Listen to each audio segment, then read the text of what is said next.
Саламатсыздарбы мекендештер, саламатсыздарбы телекөрүүчүлөр жана радио угармандар. Биз бүгүн адаттагыдай эле өзүбүздүн маалымат жыйыныбызды баштоону туура көрдүк. Бүгүн биздин маалымат жыйынынын темасы ушул окуу жайлардын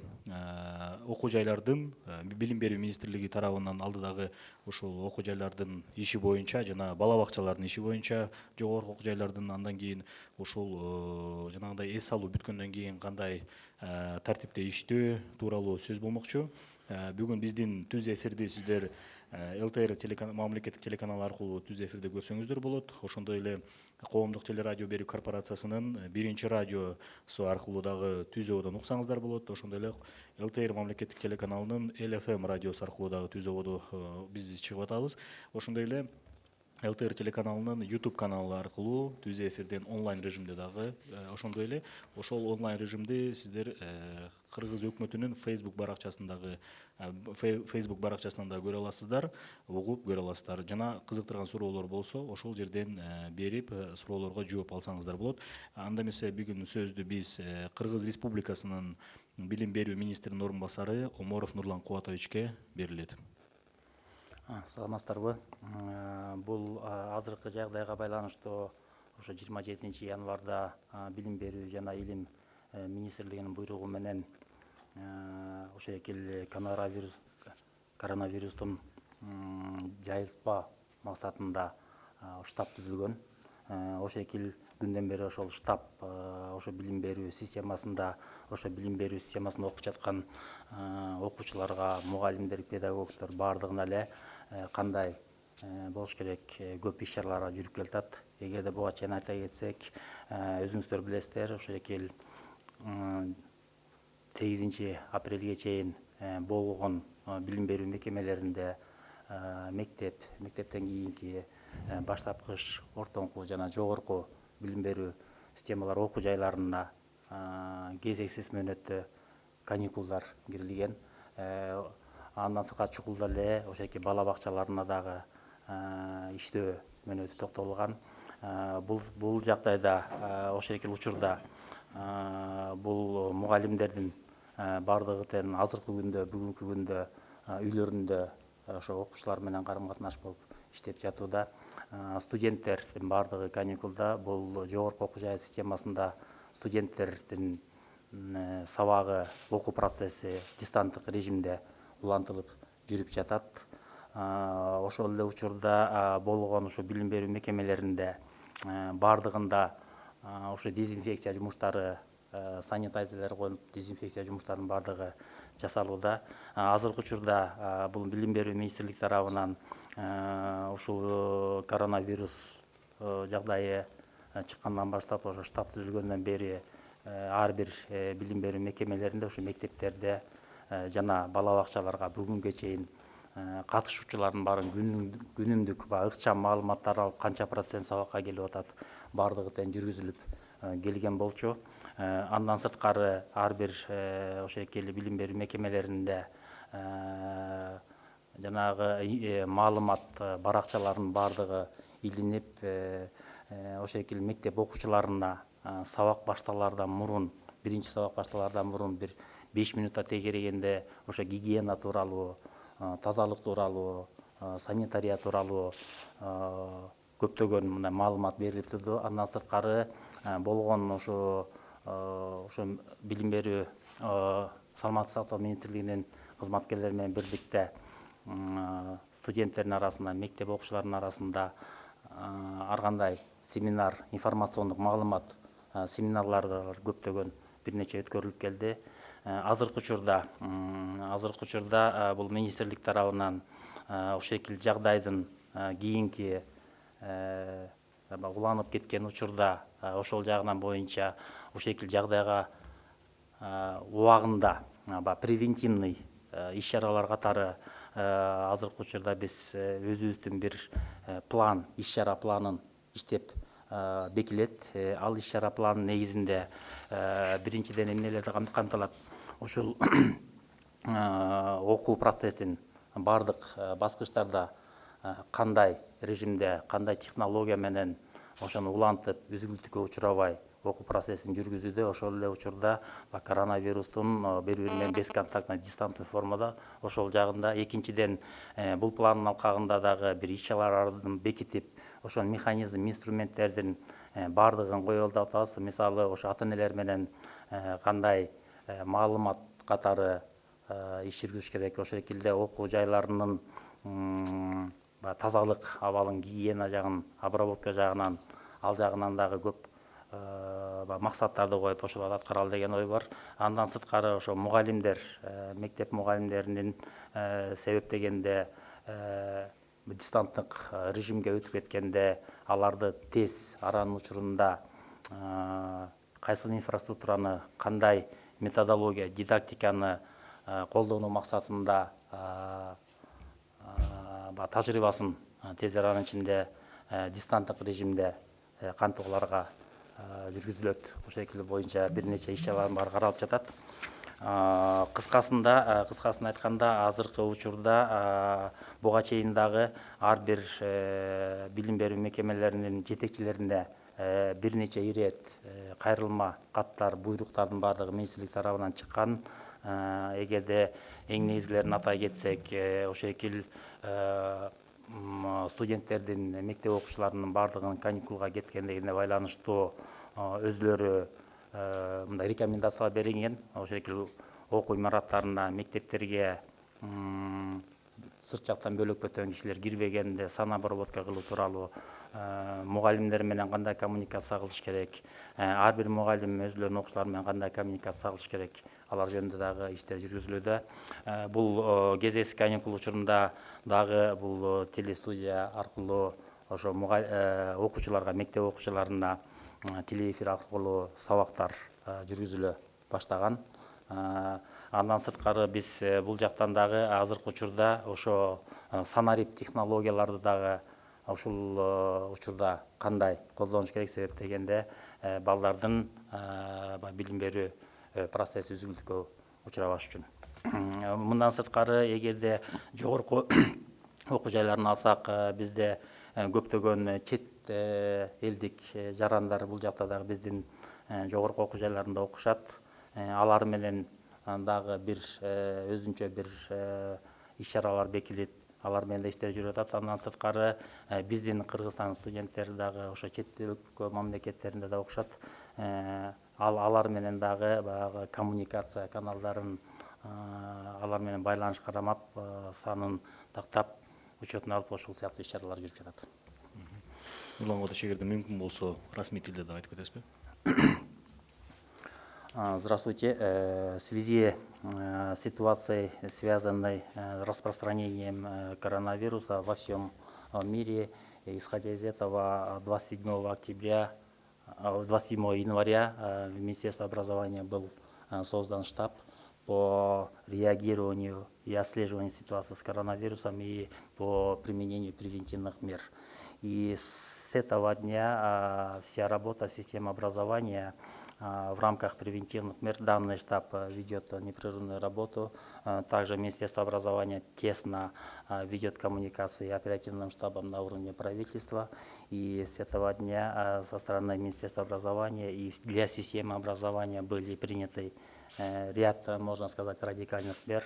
Но касательно, если перечислить с первого дня, мы, то есть 27 января ежедневно, 2 раза в день, мы запрашивали посещаемость учеников в школах по всей стране. Также мы всегда проводили мониторинг посещаемости в дошкольных учреждениях, образованиях. И также была уже приняты начаты меры по организации учебного процесса с применением цифровых и дистанционных технологий обучения. Касательно некоторых моментов, также вот за это время до сегодняшнего дня были проведены очень много это совместно со специалистами Министерства здравоохранения, информационных семинаров для работников системы образования, для учителей и педагогов, также для самих учеников и студентов. Также на этот момент по всей стране были предписания со стороны Министерства образования для того, чтобы в учебных корпусах и общежитиях установить санитайзеры, сделать дезинфекцию, обработку сделать. Также были нами разработаны памятки для родителей учеников, для родителей детей, памятки для студентов. Также были разработаны инструкции, можно сказать, памятки и для руководителей образовательных учреждений. То есть в рамках данных документов это приводятся основные аспекты, правила проведения, основные принципы гигиены. И помимо этого в каждой школе до ухода до каникулов нами каждый день перед началом первого урока учителя они проводили для детей разъяснительные работы, то есть информацию давали касательно гигиены в рамках профилактики. Помимо этого во всех образовательных учреждениях и в корпусах были проведены дезинфекции, также развешаны информационные брошюры по профилактике вирусных заболеваний и также по правилам ведения. Ну, как вы знаете, приказом Министерства на основе решения Совета Безопасности от 14 марта в данное время во всех образовательных учреждениях на всех уровнях были объявлены преждевременные каникулы. И за время каникулы тоже со стороны Министерства образования были приняты некоторые меры. В период каникулярных периодов все образовательные учреждения и общежития они дезинфицированы, установлены санитайзеры и обеспечены соответствующими антисептиками и тому подобного рода.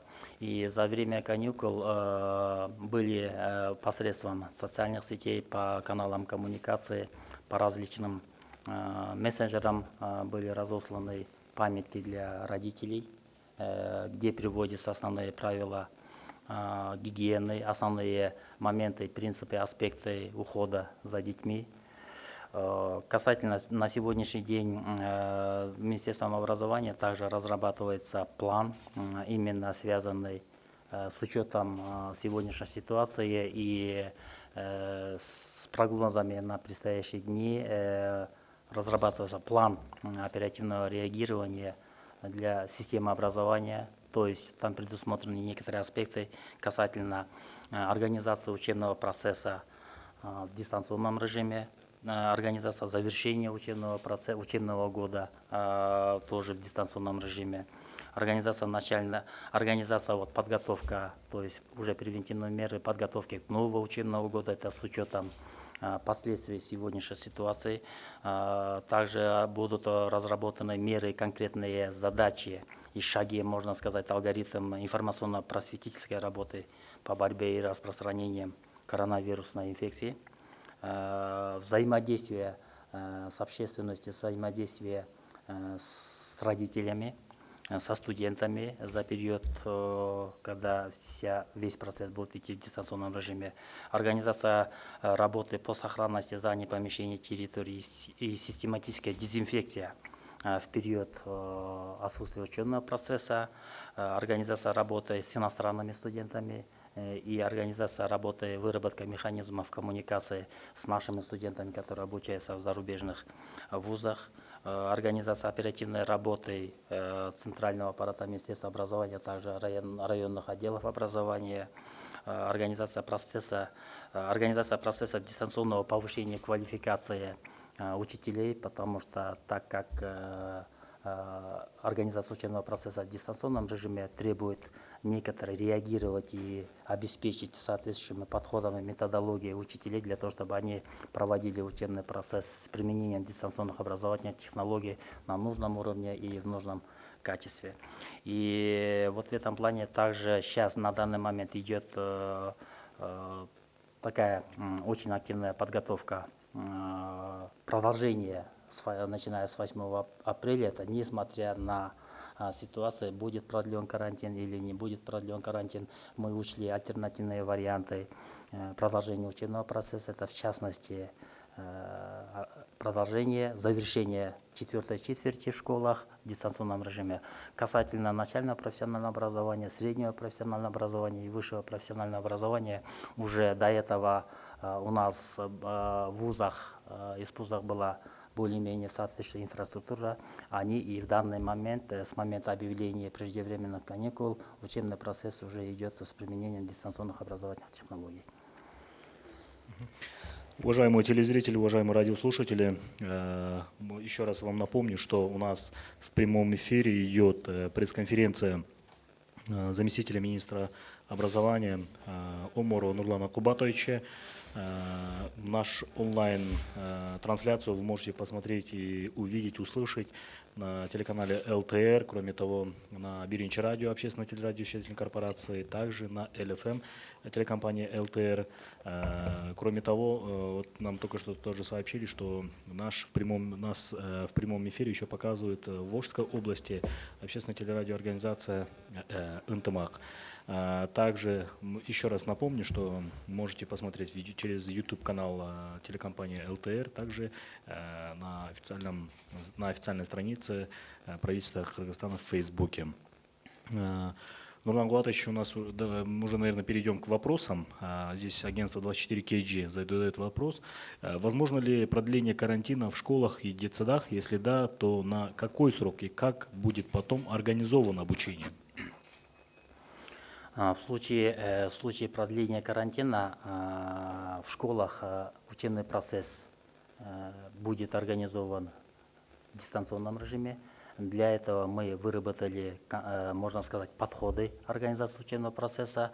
По стране, как вы знаете, там 2283 школ, учитывая географию, и мы предусмотрели все подходы. То есть, если вот в городах Ош или в крупных городах, в некоторых районных центрах имеется вот покрыт очень качественный интернет, но есть и такие школы, есть и такие районы, где дети, находясь дома, они могут быть и для них может быть и недоступен интернет. Исходя из этого мы разработали, можно сказать, такую модель организации в дистанционном режиме.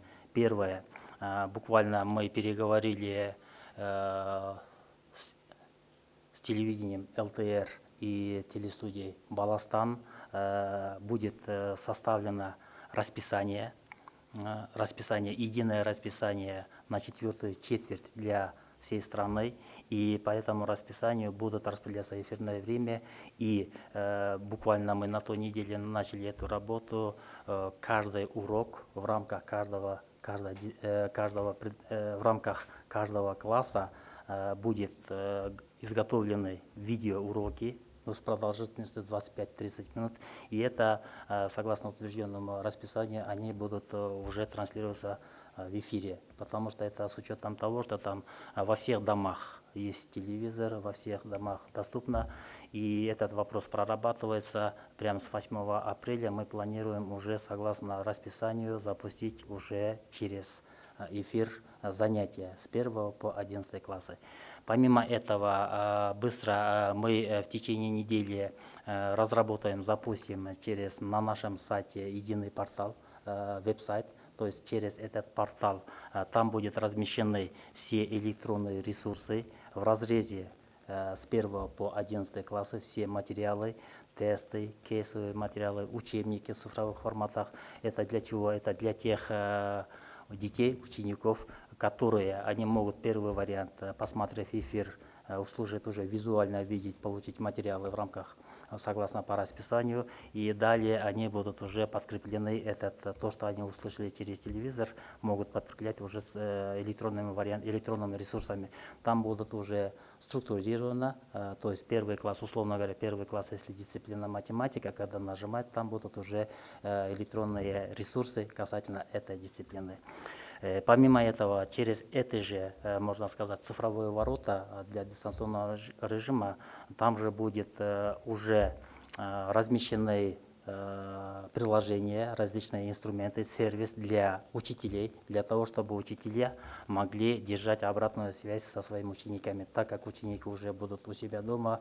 Ну, например, есть уже готовые решения, это IT-решения, в частности, есть приложение Zoom, это очень такое простое приложение. Скачав это приложение посредством на свой смартфон, учитель уже может создать телеконференц-группу со своими учениками, и посредством этого уже он может проводить уже в онлайн-режиме, уже задавать вопросы ученикам и выставлять оценки в свои журналы.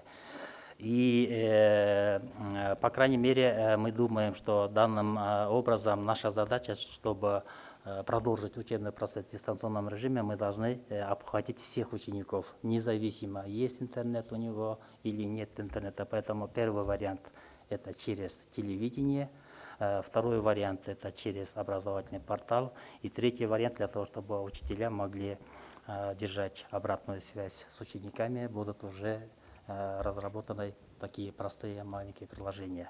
И уже мы начали, для этого мы будем уже с понедельника начинать. На сегодняшний день мы уже формировали список тьюторов, учителей, спикеров, которые уже с понедельника на студиях или на базе одной школы будет идти уже съемка самих занятий, и совместно мы по расписанию они будут выпускаться в эфир.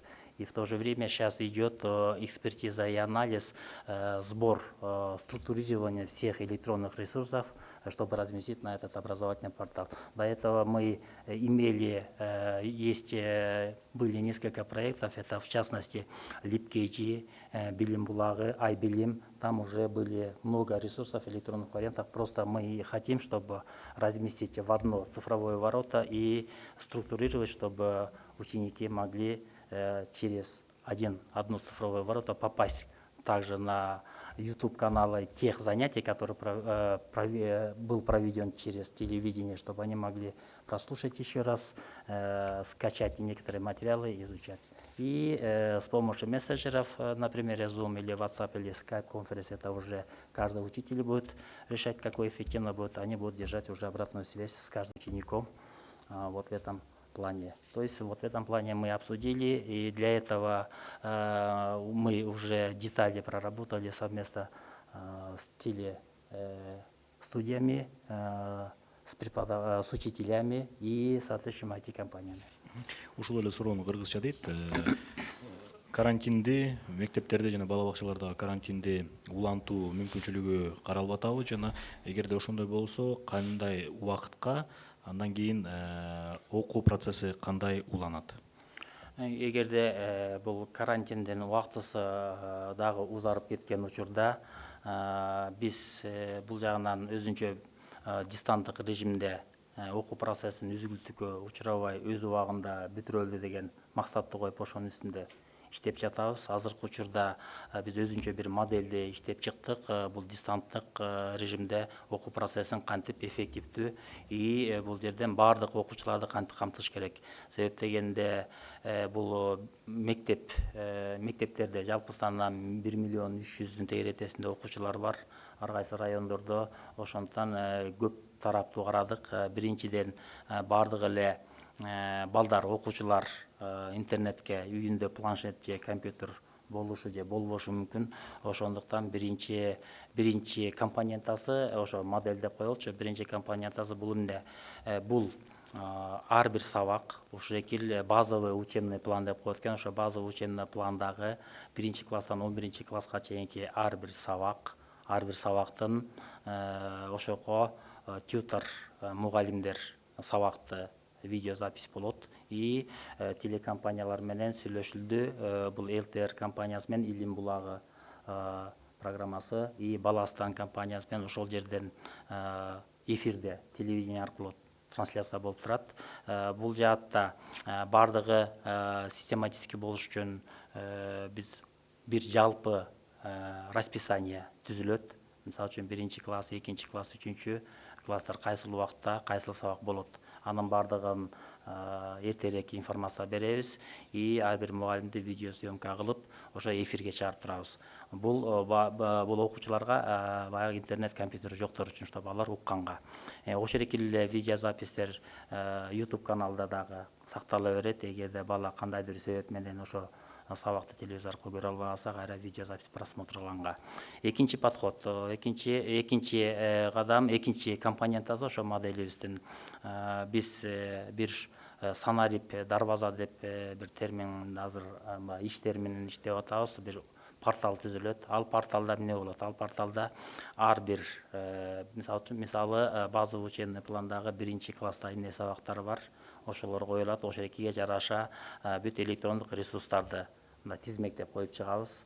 Экинчи класс мисалы 9-класстын география сабагынча болгон ресурстарды коюп, чтобы баягы бала ошону порталга кирип өзүнүн 11-класста окуса 11-класс математика деген сабакты басат, ал жакта ресурстар чыгат. Анын ичинде электрондук ар кандай маалымат ресурстары, андан сырткары китептер электрондук мүмкүн тесттер, мүмкүн ар кандай кейстер болушу мүмкүн.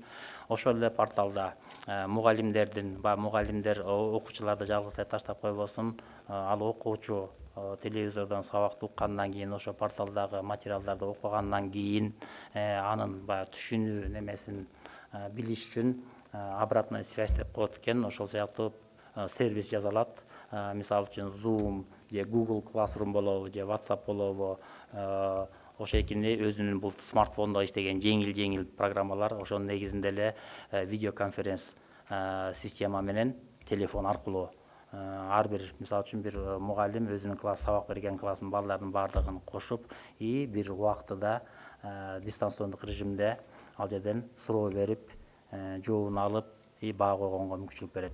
Ушул максатта биз ойлоп атабыз, бул окуу процессин дистанттык режимде үзгүлтүккө учуратпай улантып, өз убагында бүтүү максатында иш-чаралар жүргүзүлөт. Бул жаатта теле компания студиялар менен сүйлөшүүлөр жүргүзүлдү. Бүгүнкү учурда азыр ошол сабактарды видеолорго тартыш үчүн мугалимдер аныкталды. Бул Бишкек боюнча баардык сабактар боюнча записи жүрүп, расписанияга ылайык, эфирное времяга ылайык сабактарды угат, портал аркылуу материалдарды окуйт. Ар кандай обратная связь үчүн мессенджер приложениялар аркылуу мугалим уже балдар менен контакт болот. Мындан балдар эч жерге келбейт, мектепке келишпейт. Ошол режимде жүргүзүү деген максатта иштеп жатабыз. Бул жерде дагы бир суроо экен, орусча окуп берип коеюн, андан кийин аны карай ошол эле кыргызча жооп берсек. Как будут работать школы после 8 апреля? Ну, как я чуть ранее отметил, после 8 апреля мы уже начнем, в школах будут начата 4-я четверть в соответствии с базовым учебным планом в дистанционном режиме. Как будут проводиться в дистанционном режиме, я уже чуть ранее отметил, это согласно той модели, которую мы разработали. Эта модель будет запущена. Будут ли учиться дети в июне, в июле? В связи с тем, что так как была уже нами разработана и будет внедрена вот модель организации учебного процесса в дистанционном режиме, и, как я уже отметил чуть ранее, мы планируем завершить учебный процесс СОК, и вот в этой связи учебный процесс она не будет передвигаться. На мой взгляд, на данный момент мы работаем над этим, чтобы не срывать учебный процесс и перейти полностью на дистанционный режим. Ушуну кыргызча айтып берип коесузбу? Ошондо балдар июнь, июль айларында окуйбу? Балдар июнь, июль айларында окубайт, себеп дегенде 8 апрелден баштап ошо 4-чү чейректи дистанттык режимде, жогоруда айтылган ошо дистанттык режимдин механизмдерин айтып кеттим. Ошо колдонгон инструмент механизмдер менен убагында бүткөрүү максатында иш-чаралар катуу жүрүп атат. Как будет организовано онлайн-обучение в школах? Ну, мы, наверное, ответили на этот вопрос, да? Будет ли организована работа садиков для детей-врачей, милиционеров, которые находятся на службе по борьбе с коронавирусом?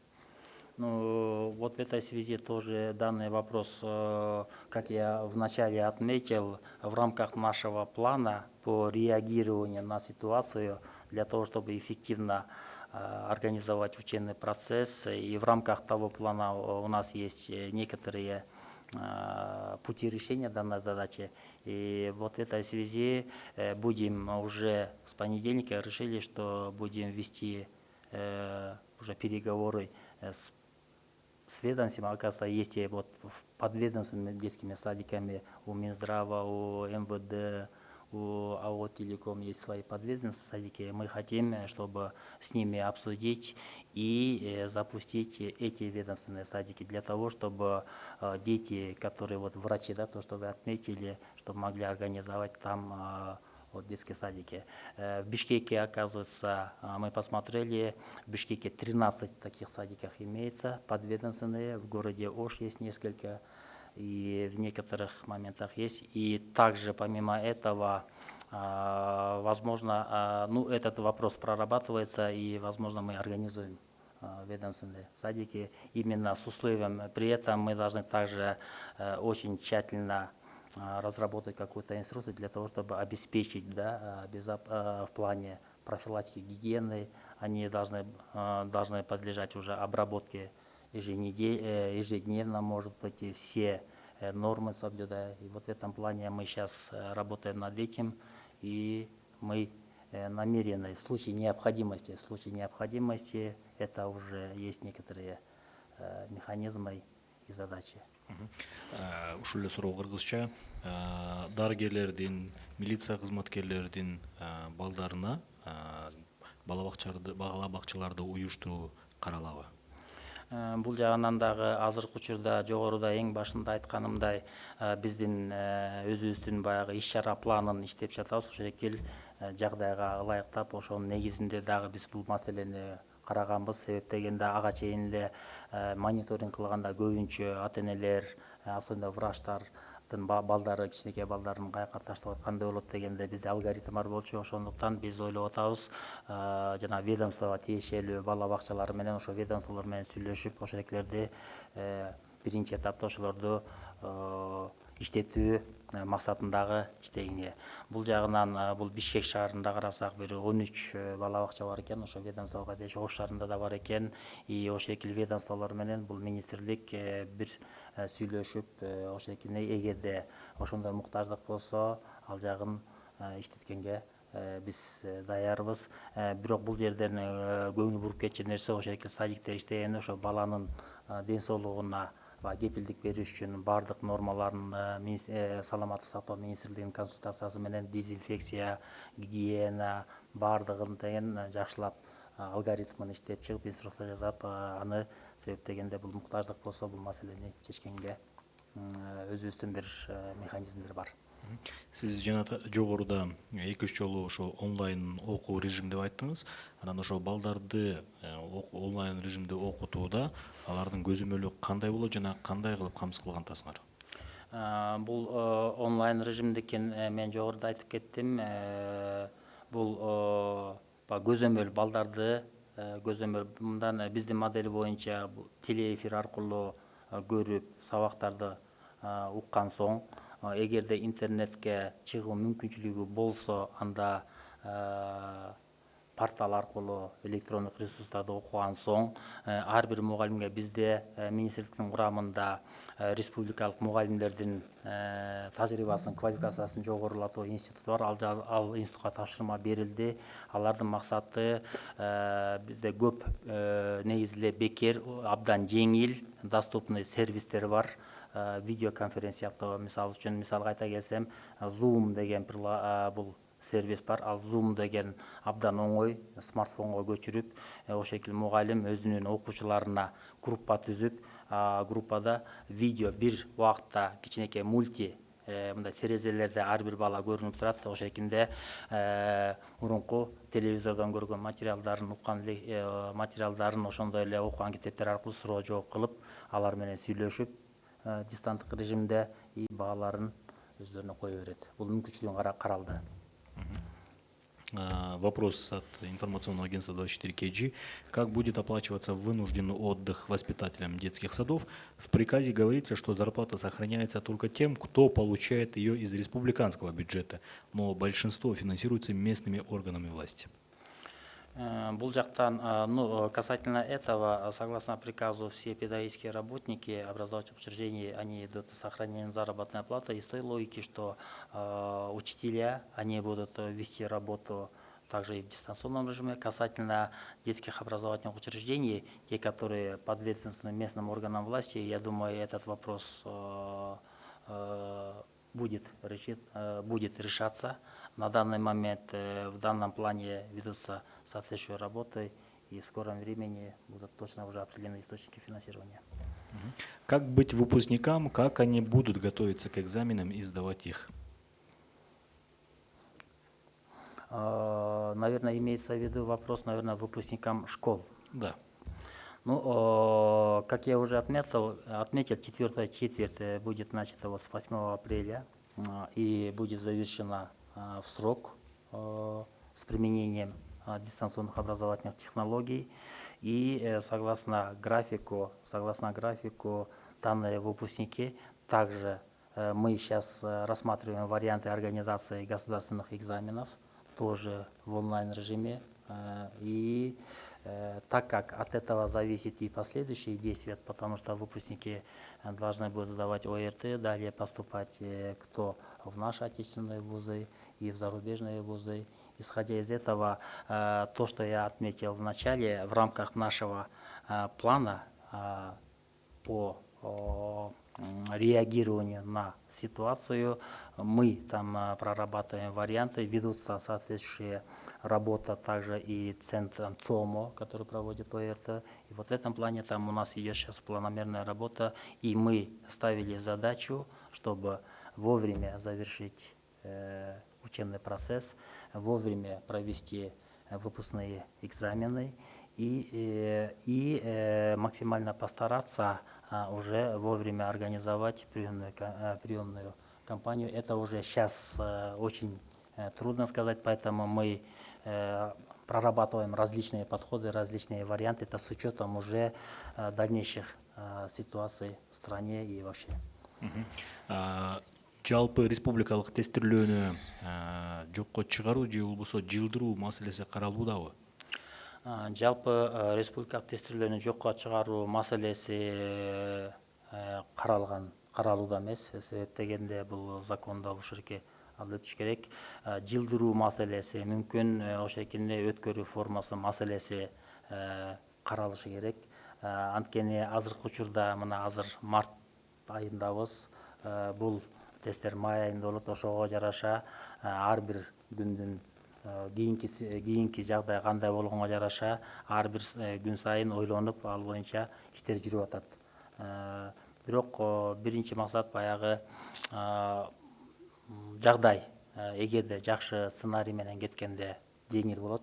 Ошол эле учурда эгерде жагдай биз бул билим берүү системасы азыркы учурда биз иштеп жаткан план негизинде бардык кандай гана жагдай болбосун, кандай гана учур болбосун биз даяр болушубуз керек. Ошондуктан мен дагы эле жогорудагы башында айткан планга шилтеме кылат элем. Себептен ошол планда ар бир эмени, ар бир сценарий кандай болот, ошол боюнча иштерди жүргүзүп, күнүгө карап, ошого жараша бир чечим кабыл алып, ошого жараша иш чаралар жүргүзүлөт деген ойдобуз.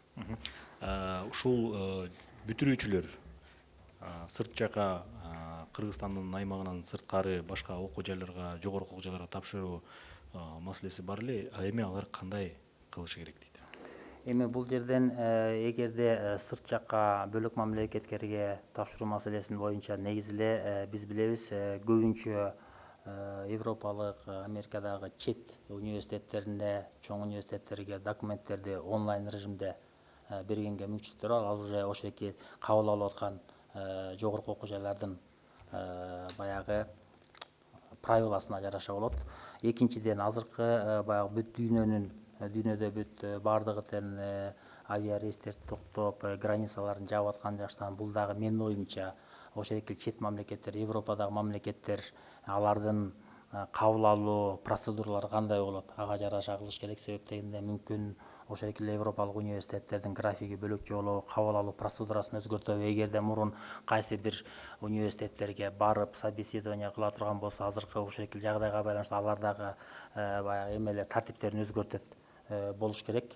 Ошого жараша бул азыркы учурда ошо жогорку окуу жайлары кабыл алуу процедурасын баштаганга жараша, ошого жараша мен айтат элем, ошо бүтүрүүчүлөр ошого жараша кыймыл аракет кылыш керек. Экинчиден, көбүнчө эле азыркы учурда көптөгөн аябай имиджи бар университеттердин бардыгы тең эле онлайн режимде регистрация кылып, онлайн режимде документтерин анализ кылып, мүмкүнчүлүк бар азыр онлайн режимде деле баарлашуу экзамендерин өткөрөт. Ошондуктан мен айтор сөз бул биздин системадан зависит этет. Ошол эки Европадагы жогорку окуу жайлардын ушул жагдайга ылайык кандай тартипте кабыл алат, ошого жараша болсо керек.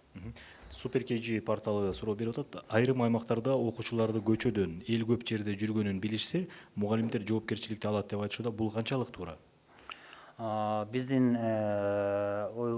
оюбуз боюнча негизи эле мен жогоруда айтып өттүм, ар бир ата энеге, окуучунун ата энеге ошол эки каникул убагында кандай мамиле кылыш керек, инструкция, памятка деп айтып кеттим, ошондо жазылган. Ар бир ата эне өзүнүн баласын көзөмөлгө алыш керек. Эгерде кокустан мисалы үйдө жалгыз кала тургандай болсо, техника безопасности, өрт коопсуздугу тууралуу, гигиена тууралуу, ошондой эле жанагы сыртка чыгарбоо тууралуу. Менин оюмча бул негизинен биринчиден бала көчөгө чыкпаш керек. Ошондон биринчиден бул ата эненин милдети деп ойлойбуз. Анткени мугалимдердин милдети, алар дагы дистанттык режимге өткөн учурда алар өзүнүн жумушун кылыш керек. Бул жагынан бөлөк ведомстволор менен дагы чогуу мындай комплекстүү иш жүрүш керек. Мүмкүн күч органдары, МВД деп коебуз, алар тарабынан местный баягы самоуправление деп коебуз, ошолор тарабынан келиш керек. Мындан биздин бул жерден мугалимдин баягы көчөгө чыгып ар бир окуучуну издеп карап, бул анын немесине кирбейт. ЖВ Медиа порталынан дагы бир суроо. Жогорку окуу жайлардын студенттеринин аралыктан окутуу канчалык эффективдүү, канча университет дистанттык окууну толук кандуу ишке ашырып жатат? Негизи эле ушундай кадамга университеттер даяр беле? Бул жагынан айтып кетчү нерсе, бул жогорку окуу жайларында бул дистанттык технологиялар колдонуу бул процесси мындан бир нече жыл мурун эле башталган болчу. Себеп дегенде бери дегенде эле бир 7-8 жыл болгон. Азыркы учурда жогорку окуу жайлардын баардыгы булга дистанттык окууга толук кандуу даяр. Себеп дегенде прежде баягы кезексиз каникулду киргизген учурдан тартып эле алар жогорку окуу жайлар дистанттык режимге өтүшкөн. Себеп дегенде бул жогорку окуу жайлардын азыркы күндө баардыгынын өзлөрүнүн маалымат системалары бар, порталдары бар.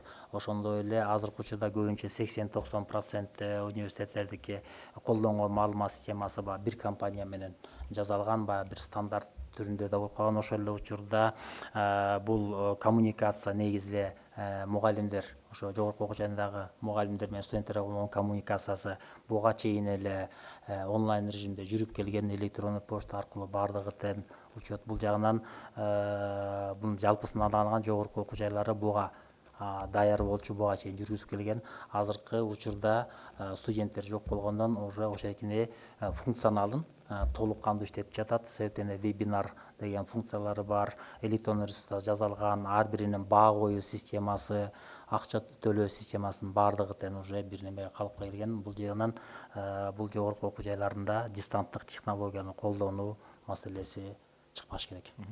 ЖВ Медиа порталынан экинчи суроо. Башында мугалимдерди ишке келүүгө милдеттендирилгендей эле, эми бала бакчаларда да ушундай учур кайталанып жатат. Тарбиячыларды кечке чейин бакчада болосуңар деген жергиликтүү буйруктар канчалык негиздүү? Бул жагынан бул министрлик бул ошол эле мектеп билим берүү мекемелерине баардыгына тең өткөн жумада экен кат жөнөтүлгөн, сунуштама кат жөнөтүлгөн. Мугалимдер үйлөрүнөн деле иштесе болот деген сыяктуу баардыгына тиешелүү. Эгерде бул жагынан бул бала бакчалардын негизинен бул министрлик тарабынан ошол жерде эртең менен барып кечки саат 5ке чейин отуруу деген милдеттеме берилген эмес. Ошондуктан муну уже ар бир мында көзөмөлгө алалы дагы бир сунуштама аткаруу, кайрылып мониторинг кылалы. Андай милдеттеме жок. Канча орун даярдалып жатат? Италияда болгон коркунуч бизде барбы? Канчалык деңгээлде доктурлар даярдайт? Бул менин оюмча сизге эмес болуш керек суроо. 24 агенттигинен дагы бир суроо. Почему ведомство, вузы, школы оказалось не готовыми к переходу на дистанционное образование? Касательно вузы, на мой взгляд, то, что я отвечая на предыдущий вопрос, отметил, что там у вузов в плане инфраструктуры уже была. Они с объявления с первого дня преждевременного каникула основные вузы уже перешли на организацию учебного процесса дистанционного режима. Вот в этом плане я бы хотел бы сказать, это вузы были до этого и применяли дистанционные образовательные технологии. И на данный момент уже вузы, многие вузы, большинство вузов уже принимают, потому что мы ежедневно снимаем информацию, и многие вузы уже отправляют те моменты, которые, как они применяют, как они решают, с помощью каких приложений. Если перечислить некоторые вузы, там многие вузы есть, которые применяют и технологии Google Classroom. Есть большинство вузов, как я уже отметил, они применяют информационную систему по управлению образованием. В данном случае там предусмотренный как и образовательный портал, где загружены, сконцентрированы электронные учебные материалы. Также есть электронный деканат, уже давно введена. И в рамках также Министерством образования, в рамках цифровизации была проведена ряд мероприятий в системе высшего образования по внедрению принципов единого окна. То есть вот эти аспекты там можно перечислить и перечислить. Также там каждый преподаватель уже до обычном режиме это уже принято, это уже фундаментально, можно сказать, они взаимодействуют со своими студентами и взаимодействуют посредством там применения интернет-технологий, это электронной почты и так далее. На данный момент вузы были готовы. Касательно школьного образования, я уже отметил, как вы заметили, мы уже, когда дети вышли на каникулы, мы запустили через ЛТР или Мулага уже трансляция видеоуроков. Также касательно вот то, что я отметил, до этого у нас были несколько проектов. Это электронные ресурсы, iBelim, LibCage и так далее. Сейчас мы просто все вот эти имеющиеся материалы и все подходы переформатируем, модернизируем. Мы хотим создать цифровые ворота для дистанционного обучения системы школьного образования, можно сказать. Еще один вопрос. Студенты, получившие согласие со стороны вуза на программу Work and Travel, это работа и его обучение, могут иметь риск его отмены? Могут ли? Ну, в данном случае, на данный вопрос, скорее всего, это не в адрес Министерства образования, потому что студенты, которые записались или были отобраны на программу Work and Travel на летние работы, это уже решается той страной, той организацией за рубежом, которую пригласили. Но однозначно в связи с ситуацией наверняка они, наверное, поменяли свои подходы и процедуры.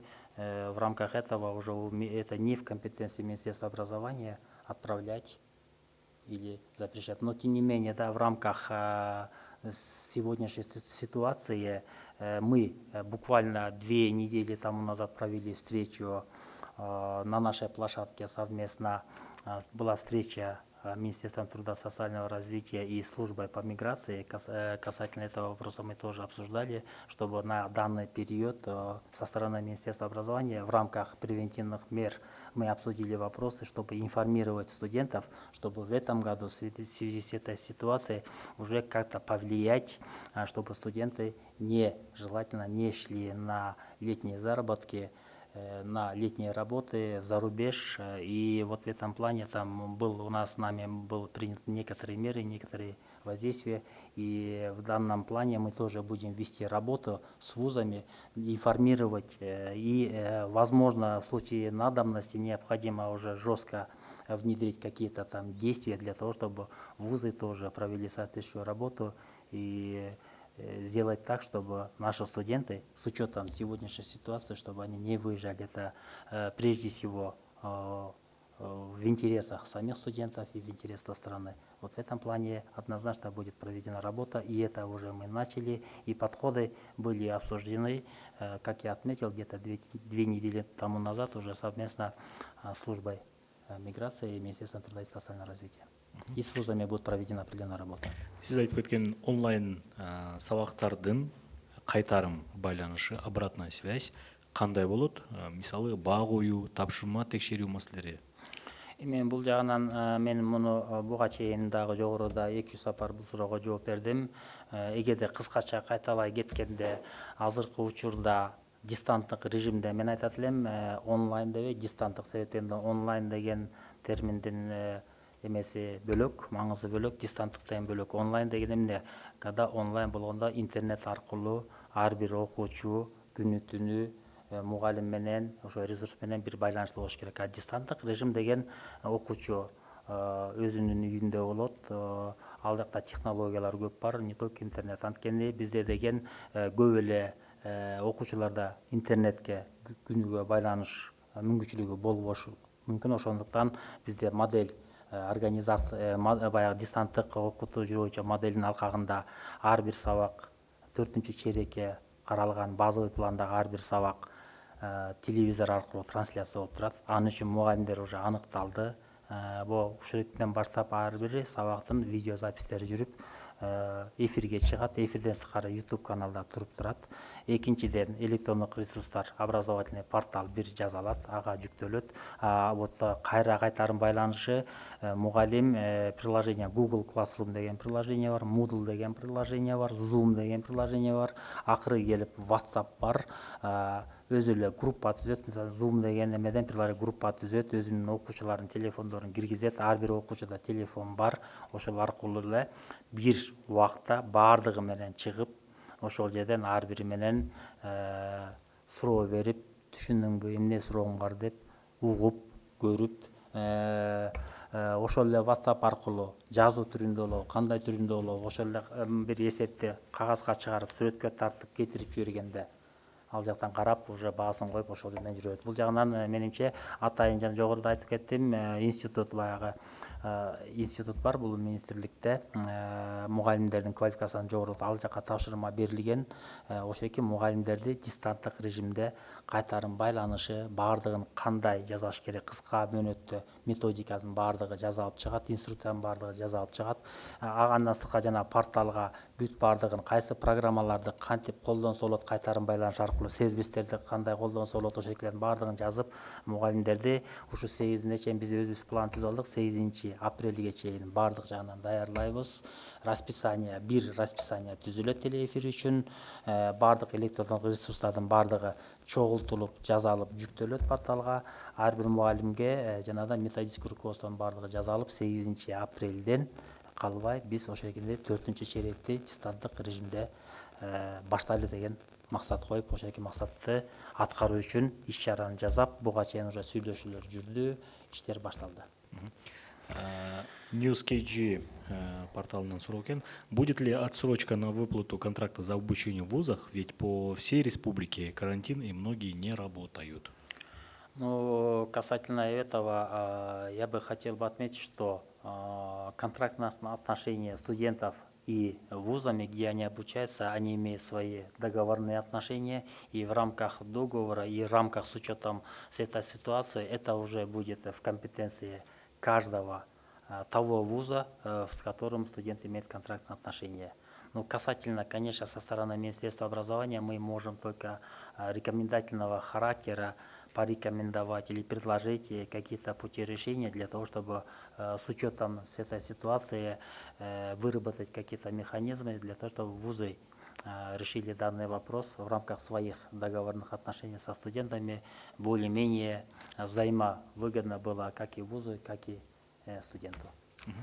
Жана Эляман Карымшаков, Спутник Кыргызстан агенттиги жазып атат. Эгерде өзгөчө кырдаал режими бир айга киргизилип калса, окуучу студенттердин каникулу дагы узартылабы?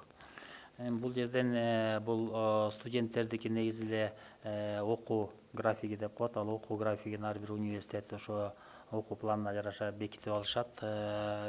Мен жогоруда айткандай, бул кезексиз каникул мөөнөтү киргенде баардык вуздар, көбүнчө вуздар ошо дистанттык режимде окуу процессин уланта беришкен. Ошондуктан дагы дистанттык режимде окуу процесси дагы улантыла берет. Ошол себептен менин оюмча көбүнчө вуздар окуу процессин быйылкы жылды окуу жылын дистанттык режимде бүтөт деген үмүттөбүз. Бул жерден себеп дегенде ар бир бүтүрүүчү бүтүш керек, дипломун алыш керек. Бул максатта дагы иштери жүрүп атат. Дистанттык режим болгондон кийин биз негизи эле бир максат коюп атабыз.